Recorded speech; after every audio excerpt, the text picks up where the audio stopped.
Hi friends, welcome to Akshaya mini bites. இன்றைக்கி இந்த வீடியோவில் நம்ம என்ன பார்க்க போகிறோம்னா, பிரண்டை துவையல் எப்படி செய்ய போகிறதுன்னு பார்க்க போகிறோம். இப்போ பார்த்தீங்கன்னா எங்கள் வீட்டு தொட்டிலேயே நான் இந்த பிரண்டையை வளர்க்குறேன். இப்போது நான் அதை எப்படி எடுத்துக்கிறேன், ஏன்னா பிரண்டையில் பார்த்திங்கன்னா நிறைய வகை இருக்குது. ஆனால் யூஸ்வலாக நமக்கு இதுதான் நமக்கு கிடைக்கும், கடையிலையும் கிடைக்கும், வீட்லேயும் இதெல்லாம் இதுதான் வளரும். இந்த பிரண்டையை இப்போ நான் எல்லாத்தையும் கட் பண்ணி எடுத்துக்கிறேன். எங்கள் வீட்டில் கிடைச்ச வரைக்கும் நான் கட் பண்ணி எடுத்துக்கிறேன். இப்போ பாருங்கள், எல்லாத்தையும் நான் கட் பண்ணி எடுத்துகிட்டு வந்துட்டேன். இதெல்லாம் எலசாக எடுத்துகிட்டு வந்திருக்கேன். கொஞ்சம் முத்தலும் இருக்குது, இதில் எலசும் இருக்குது, முத்தலும் இருக்குது. இது பாருங்கள், எல்லாமே இது எலசை. இது வரைக்கும்லாம் பார்த்திங்கன்னா ரொம்ப எலசாக இருக்குது. அதனால் இதில் நம்ம நார் எடுக்கணும்னு அவசியம் இல்லை.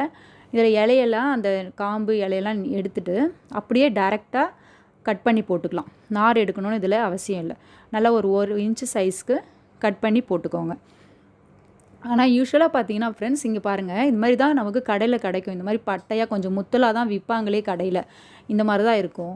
இதில் பார்த்தீங்கன்னா 4 பக்கம் இருக்கும் பாருங்கள். ஒன்று மெலிசாக இருக்குது பாருங்கள், இது பாருங்கள் பட்டையாக இருக்குது. இந்த பட்டையாக இருக்கிற பகுதியில் நாரே இருக்காது, சரிங்களா? மெலிசாக இருக்கிற பகுதியில் மட்டும் தான் நார் இருக்கும். இப்போ பாருங்கள், நான் எப்படி கட் பண்ணி எடுக்கிறேன்னு பாருங்கள். அதுமாதிரி பட்டையாக இருக்கிற பகுதி பார்த்திங்கன்னா ரொம்ப கையெல்லாம் அரிக்கும். அதை நீங்கள் கட் பண்ணிட்டீங்கன்னா அது பண்ணக்கூடாது. இப்போ பாருங்கள், ஒரு 1 இன்ச் அளவுக்கு கட் பண்ணிக்கோங்க. ஒரு சைடு நார் மெலிசில் எடுத்துட்டேன், அதேமாதிரி இன்னொரு பக்கமும் எடுத்துட்டேன். இப்போ பாருங்கள், அதே மாதிரி இந்த ஒரு பக்கம் எடுத்துட்டேன். இப்போ இன்னொன்று கட் பண்ணி எடுத்துட்டேன். வேணும்னா நீங்கள் கொஞ்சம் எண்ணெய் கையில் ஆட் பண்ணிக்கோங்க ஃப்ரெண்ட்ஸ், கை அரிப்பு இருக்காது. இப்போ பாருங்கள், க்ளீன் பண்ணி எடுத்துகிட்டு வந்துட்டேன். க்ளீன் பண்ணி வாஷ் பண்ணிட்டேன். இது பாருங்கள், நல்லா ஒரு இன்ச்சு சைஸ் கட் பண்ணிக்கோங்க. அப்போ தான் வதக்கிறதுக்கு நல்லா ஈஸியாக இருக்கும். இப்போ இது என்னென்ன பொருட்கள் இது கூட ஆட் பண்ண போகிறோன்னு பார்க்க போகிறோம்.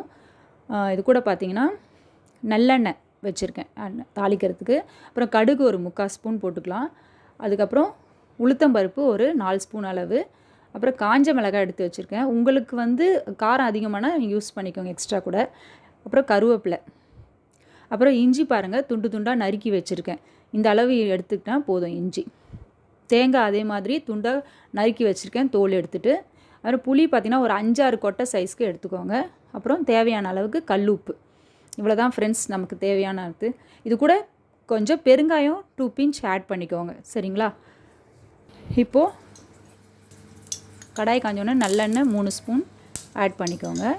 எண்ணெய் பார்த்திங்கன்னா நல்லா காஞ்சிடுச்சு. இது கூட 3/4 ஸ்பூன் கடுகு போட்டுக்கோங்க. கடுகு நல்லா பொரியட்டும். பொரிஞ்ச உடனே இப்போ 4 ஸ்பூன் உளுத்தம் பருப்பு போடுறேன். உளுத்தம் பருப்பை நல்லா வதக்கிக்கோங்க. கொஞ்சம் நல்லா ஒரு அரை வதக்காடுக்கு வந்தோடனே அது கூட காஞ்ச மிளகாவை ஆட் பண்ணிக்கலாம். இப்போது நான் காரம் கம்மியாக எங்கள் வீட்டில் சாப்பிட்றதுனால நான் காரம் கம்மியாக போட்டிருக்கேன் ஃப்ரெண்ட்ஸ். நீங்கள் ஒரு 3 மிளகாய் 4 மிளகாய் கூட ஆட் பண்ணிக்கலாம். பாருங்கள், இப்போ நல்லா பொரிஞ்சிருச்சு. இப்போது இந்த டைமில் பெருங்காயம் ஒரு 2 பிஞ்ச் அளவுக்கு பெருங்காயம் நம்ம அதுலேயே ஆட் பண்ணிக்கிறோம். இப்போ இது எல்லாத்தையுமே நல்லா வதக்கி எடுத்துகிட்டு இப்போ இதை ஒரு தனி பாத்திரத்தில் நம்ம எடுத்து கொட்டி வச்சு, நல்லா பாருங்கள் லைட் ப்ரௌனாக நல்லா இருக்குது, உளுந்து தனி பாத்திரத்தில் எடுத்து வச்சுக்கலாம். அப்போ தான் கிறிஸ்பியாக நல்லாயிருக்கும் அது. இப்போது அதில் இருக்க எண்ணெயை மட்டும் வடிகட்டி இப்போ அந்த கடாயிலேயே நம்ம போட்டுக்கலாம், சரிங்களா? இப்போ அந்த எண்ணெயில் இப்போ நம்ம மிச்சம் உள்ள தேவையான எல்லாம் ஆட் பண்ண போகிறோம். அதில் இஞ்சி ஃபஸ்ட்டு ஆட் பண்ணிக்கோங்க.